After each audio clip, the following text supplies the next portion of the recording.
Selamat pagi Pak. Ya, selamat pagi Bu. Bagaimana kabarnya Pak? Ya, kabar baik. Kami ini bagaimana? Alhamdulillah. Jadi ini Pak, saya ada keperluan untuk mewawancara pimpinan kepala sekolah, dalam hal ini kepala sekolah. Saya memilih Bapak untuk diwawancara ini tentang kasus dilema etika dan bujukan moral Pak. Iya. Pasti selama menjadi kepala sekolah sering menghadapi dilema-dilema dalam mengambil keputusan Pak. Seperti itu. Misalnya ada kepentingan-kepentingan yang saling berbenturan tetapi semuanya sama-sama baik misalnya, sehingga membuat dilema biasanya kan Pak kalau mengambil keputusan. Biasanya Bapak kalau menghadapi kasus-kasus yang membuat dilema itu bagaimana tanggapan Bapak?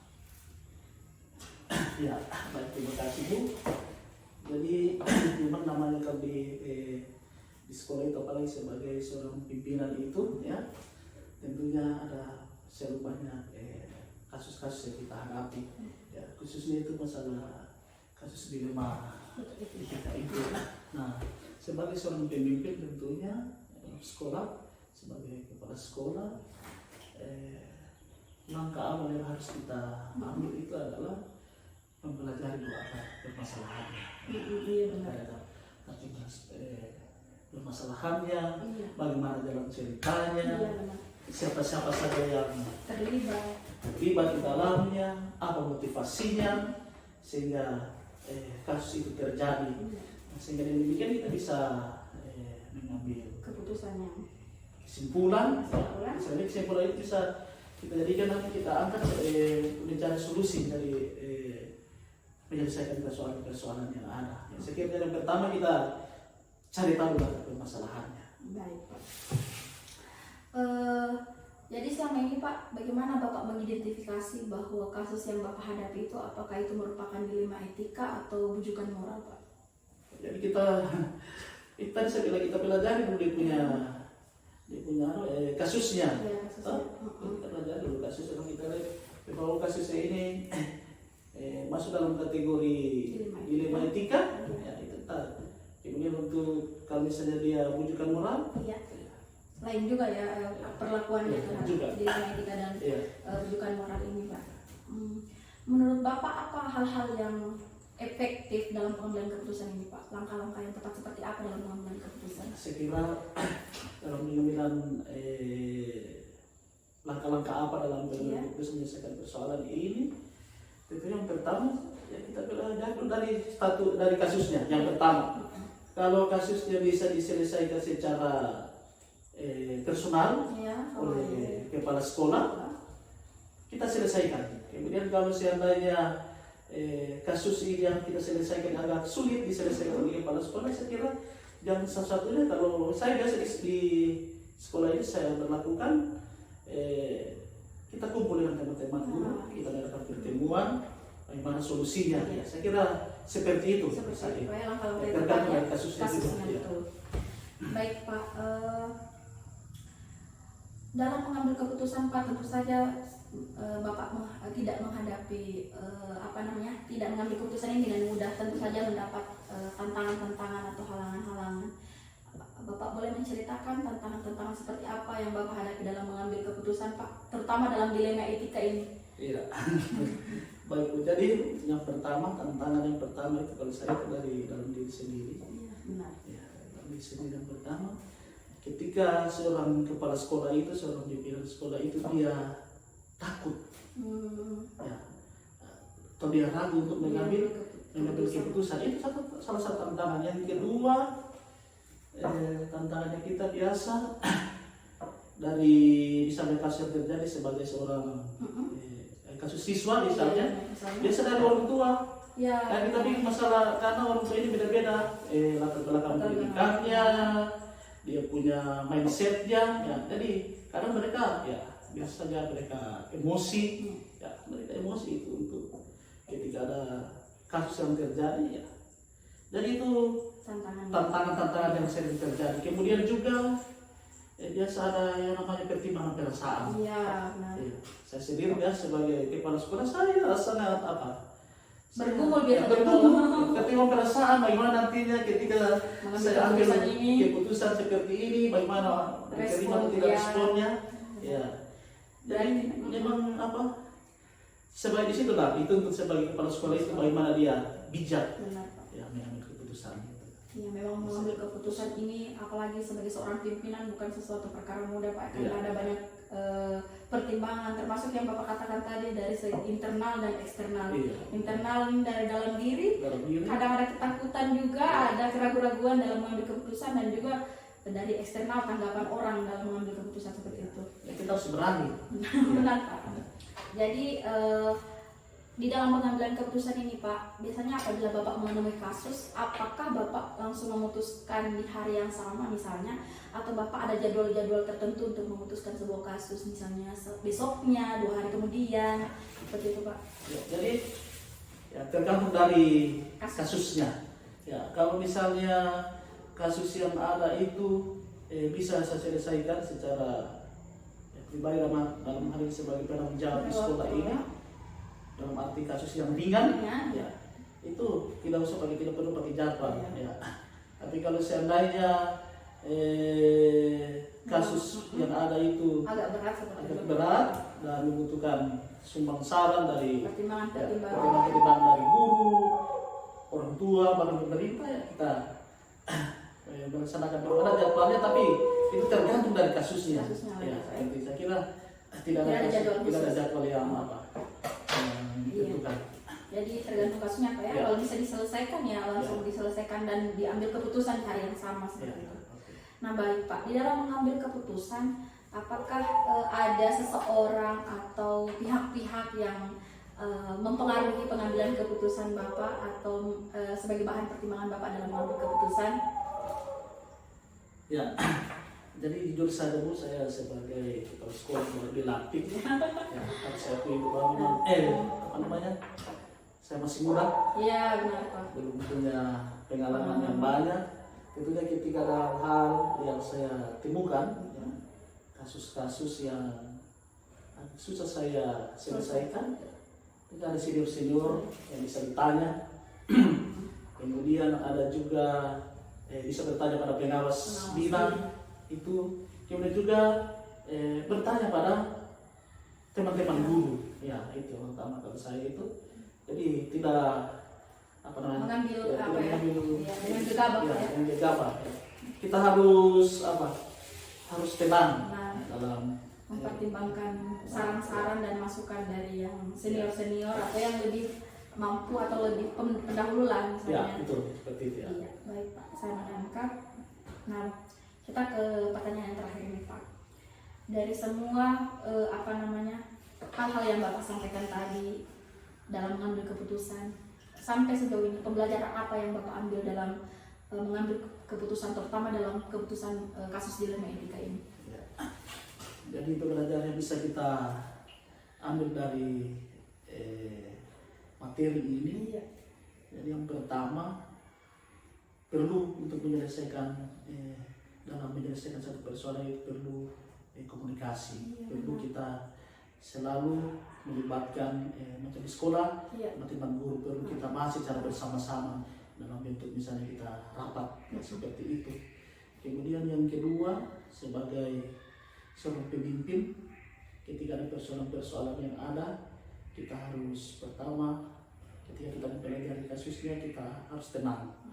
Ya, kita harus tenang, jangan kita terburu-buru dalam mengambil satu keputusan. Ya, seperti itu. Jadi intinya kalau sebagai seorang pemimpin itu dia harus melibatkan dia punya teman-teman. Tetap walaupun sebagai pemimpin tertinggi di sekolah Pak, kita terus mendengar saran-saran dan masukan, apalagi dalam kasus yang cukup berat dan mungkin memerlukan pertimbangan dari berbagai pihak seperti itu Pak ya.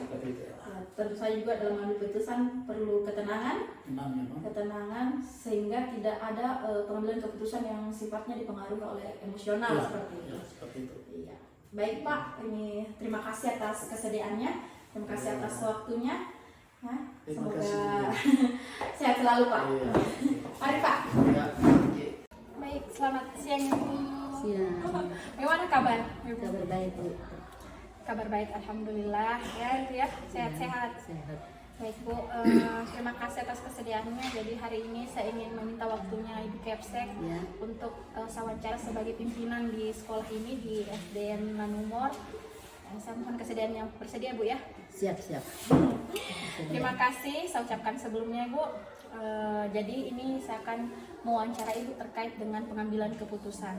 Pengambilan keputusan terutama pengambilan keputusan dalam tanggung jawab di sekolah seperti itu.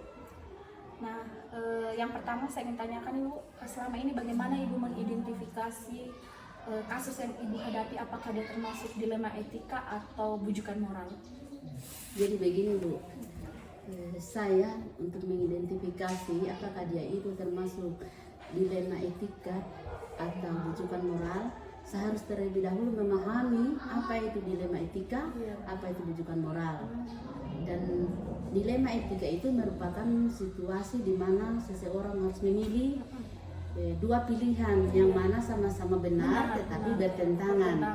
Sementara bujukan moral itu di mana seseorang situasinya dalam memilih yang mana yang benar, mana yang salah. Jadi setelah saya pahami betul apa itu dilema etika dengan bujukan moral, baru saya bisa mengidentifikasi mana ini yang termasuk kasus dilema etika atau bujukan moral. Luar biasa Ibu. Jadi Ibu selama ini mempelajari dulu ya mana dilema etika, mana bujukan moral gitu seperti Iya, itu. sebagai pimpinan kita harus banyak mempelajari karena kita harus berhadapan dengan banyak kasus-kasus di sekolah yang keputusan yang mungkin kita bingung untuk memberikan keputusan benar. Baik. Iya. Baik Bu, terima kasih. Nah selama ini Bu, bagaimana Ibu menjalankan pengambilan keputusan di sekolah ini? Terutama kasus-kasus di mana ada dua kepentingan yang sama-sama benar. Dalam kasus ini dilema etika. Bagaimana Ibu mengambil keputusan dalam menghadapi kasus dilema etika ini? Dalam saya mengambil keputusan dalam kasus dilema etika itu, Bu, saya harus benar-benar memberikan keputusan yang tidak memihak pada satu pihak, tetapi berpihak pada semua pihak, semua kepentingan, semua pihak dengan tidak merugikan satu pihak sesuai dengan norma dan nilai-nilai yang ada. Baik. Jadi mempertimbangkan banyak pertimbangan Ibu ya, tidak hanya mementingkan satu pihak saja, tapi bagaimana keputusan kita mengakomodir semua kebutuhan dan kepentingan di sekolah seperti itu, tidak merugikan satu pihak manapun. Baik, luar biasa Ibu. Nah, kalau selama ini dalam mengambil keputusan, prosedur seperti apa yang Ibu ambil dalam mengambil keputusan atau langkah-langkah seperti apa? Ya, biasanya saya harus mengenal dulu nilai-nilai yang saling bertentangan itu. Ya, kira-kira apa yang bertentangan itu yang harus kita putuskan. Kemudian saya harus menentukan siapa yang ada dalam situasi ini, dalam kasus ini. Siapa yang terlibat? Ya, siapa yang terlibat dalam kasus ini saya harus mengetahui dulu. Kemudian saya kumpulkan data-data, faktor-faktor, bukti-bukti seperti itu. Kemudian melakukan investigasi atau melakukan penyelidikan, itu pun biasa saya pergunakan 1-2 orang untuk membantu. Baru kemudian saya membandingkan nanti hasil-hasil dari investigasi itu. Kemudian saya berupaya untuk melakukan suatu keputusan. Sesudah melakukan keputusan, saya merefleksi keputusan itu bagaimana dia punya selanjutnya hasil lanjut keputusan saya itu, kemudian nanti menjadi pembelajaran pada kasus berikutnya kasus yang terjadi, misalnya kasus serupa yang bisa saja terjadi di kemudian hari ya. Luar biasa Ibu. Berarti yang pertama Ibu lakukan ini terlebih dahulu mengenali dulu kasus ini, kemudian setelah itu siapa yang terlibat, kemudian mengidentifikasi, mencari bukti-bukti, kemudian merefleksi dan mengevaluasi keputusan Ibu agar supaya di kemudian hari jika menghadapi kasus yang sama sudah dapat diantisipasi seperti itu. Karena belum tentu yang kesimpulan yang keputusan kita ambil itu menyenangkan kedua belah pihak. Jadi menjadi pembelajaran berikutnya supaya lebih hati-hati dalam mengambil keputusan. Baik, luar biasa sekali. Nah, di dalam mengambil keputusan Ibu selama ini kan Ibu sudah jadi kepala sekolah. Nah, dalam mengambil keputusan ini tentu saja tidak mudah. Ada banyak tantangan seperti itu. Boleh Ibu ceritakan tantangan seperti apa yang Ibu hadapi dalam mengambil keputusan? tantangan yang saya hadapi seringkali itu bagaimana saya harus memikirkan baik-baik, bagaimana saya harus mempertimbangkan baik-baik keputusan yang saya akan ambil ini agar tidak satu pihak pun yang dirugikan, benar-benar sama-sama memiliki nilai yang benar. Tidak merugikan lah. Tidak merugikan, dua-dua semua berpihak pada dua belah pihak. Seperti itu yang itu menjadi tantangan saya. Jadi pertimbangan yang cukup matang. Ya. Memang dalam mengambil keputusan itu kadang sebagai pimpinan kita bergumul. Iya. Nah, apakah keputusan kita jika kita mengambil keputusan ini tidak merugikan pihak manapun Iya. atau justru sebaliknya seperti itu. Dan memang kadang dalam mengambil keputusan ini bukan tidak selamanya akan menyenangkan semua Ya, pihak. itu seperti yang harus dipertimbangkan Iya. benar-benar. Sedangkan itu walaupun biasa sudah dipertimbangkan, sedangkan itu masih punya juga risiko. resiko. Iya. Betul, benar sekali Bu. Saya menangkap apa yang Ibu sampaikan. Nah, kalau dalam mengambil keputusan Ibu, apakah Ibu ini mempunyai jadwal tertentu dalam mengambil keputusan? Misalnya jika terjadi kasus di hari yang sama, misalnya di hari ini, apakah Ibu akan memutuskan mengambil keputusan di hari yang sama, atau kalau Ibu punya jadwal terencana, misalnya kasus hari ini, besok atau 2 hari setelah itu baru diputuskan, atau seperti apa? Kalau mengenai jadwal atau tata cara yang saya siapkan selama ini belum ada, hanya kalau misalnya ada kasus seperti itu saya menyiapkan atau memberi ruang atau tenggang waktu untuk saya berpikir dulu, memikirkan tindakan-tindakan apa yang saya harus buat, jangan sampai saya salah berbuat. Kasus hari ini harus selesaikan hari ini, jangan sampai saya mengambil keputusan yang gegabah seperti itu. Iya benar. Jadi tergantung kasusnya juga Bu. Iya. Kalau kasusnya mungkin agak berat, mungkin membutuhkan waktu lama untuk berpikir lagi, meminta saran. Ketika saya sudah siap Ibu dengan segala pertimbangan yang sudah saya pikirkan selama dengan waktu itu yang saya siapkan, kemudian baru saya siap untuk menyelesaikan kasus seperti itu. Luar biasa Ibu. Memang sangat hati-hati dalam Iya. mengambil keputusan. Nah, kemudian Ibu, di dalam mengambil keputusan, adakah seseorang atau pihak-pihak yang mempengaruhi pengambilan keputusan yang Ibu ambil, atau yang mengintervensi ataupun yang terlibat dalam pengambilan keputusan tersebut? Ya, kadang-kadang ibu yang seseorang yang biasa saya butuhkan bantuan, ketika saya benar-benar dalam kesulitan mengambil keputusan, saya biasa memanggil atau guru agama, minta saran pada guru agama yang ada di sini. Jadi saya selalu fungsikan agar jangan sampai yang saya putuskan itu kurang tepat. Jadi kalau sudah ada 2 orang atau lebih yang bisa membantu memberikan pandangan atau arahan, saya kira seperti itu. Saya butuh biasa guru agama. Dalam kasus-kasus atau hal-hal tertentu biasanya kita Ibu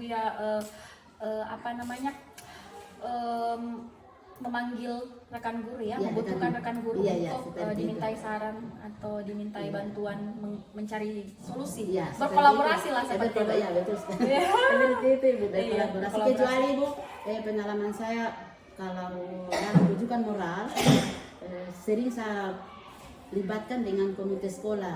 Jadi ada beberapa kasus itu yang saya sudah libatkan dengan komite sekolah karena saya betul-betul menjaga dalam mengambil keputusan jangan sampai salah bertindak. Seperti itu. Jadi sudah berapa kali itu kasus rujukan moral saya libatkan komite sekolah. Jadi memang ada kolaborasi dalam mengambil keputusan, apalagi kalau kasusnya memang sudah sulit. Ya, sangat sulit lalu ini yang saya hadapi antara guru dengan siswa. Iya benar. Baik Ibu. Nah, kita sudah sampai di penghujung Bu. Saya ingin mengajukan pertanyaan terakhir ini untuk Ibu. Dari semua hal yang telah kita pelajari, termasuk dari wawancara hari ini dengan Ibu, pembelajaran apa yang dapat Ibu petik? Apalagi dalam pengalaman Ibu dalam mengambil keputusan dilema etika ini. Apa yang menjadi pembelajaran atau hikmah dari pengambilan keputusan dalam dilema etika ini? Pembelajaran yang saya petik hari ini, bahwa saya sebagai pimpinan harus lebih banyak belajar tentang dalam mengambil keputusan-keputusan dalam dilema etika. Khususnya dilema etika ini betul-betul harus kita pahami benar-benar sebelum kita bertindak. Kemudian tentang rujukan moral itu juga perlu juga saya harus lebih banyak belajar teristimewa saya ini menjadi kepala sekolah di sini kurang lebih baru 1 tahun Iya. lebih, tapi cukup banyak juga Banyak kasus menyangkut dilema etika dengan rujukan moral itu sudah saya masa Hadapi. hadapi. Jadi luar biasa ini wawancara membuat saya akan lebih banyak belajar menjadi pembelajaran yang sakit agar lebih berhati-hati dalam setiap kali melakukan tindakan mengambil keputusan. Memang sebagai pimpinan di sekolah, apalagi kepala sekolah sebagai pengambil keputusan tertinggi di sekolah, ini memang dalam mengambil keputusan kadang memang kita dihadapi oleh dilema-dilema atau kesulitan-kesulitan seperti itu. Tidak mudah memang dalam mengambil keputusan di sekolah, apalagi menghadapi kasus-kasus dilema etika seperti itu. Namun kita percaya jika keputusan itu untuk kebermanfaatan orang banyak, semua pihak, maka semua jalannya akan dimudahkan. Benar sekali. Oke. Terima kasih banyak Ibu Ya, atas waktunya. Saya senang sekali bertemu dengan Ibu, sudah memberikan banyak pembelajaran pada saya sebagai pimpinan di unit ini, walaupun pengalaman dari pimpinan kurang lebih baru 1 tahun Iya, lebih. benar. Iya, terima kasih juga Bu sudah memberikan saya kesempatan bertemu Ya. dengan panutan seperti Ibu. Semoga kedepannya kita bisa mengambil keputusan dengan bijak dan selalu diberkati oleh Tuhan Yang Maha Esa. Terima kasih Bu, selamat siang. Selamat siang.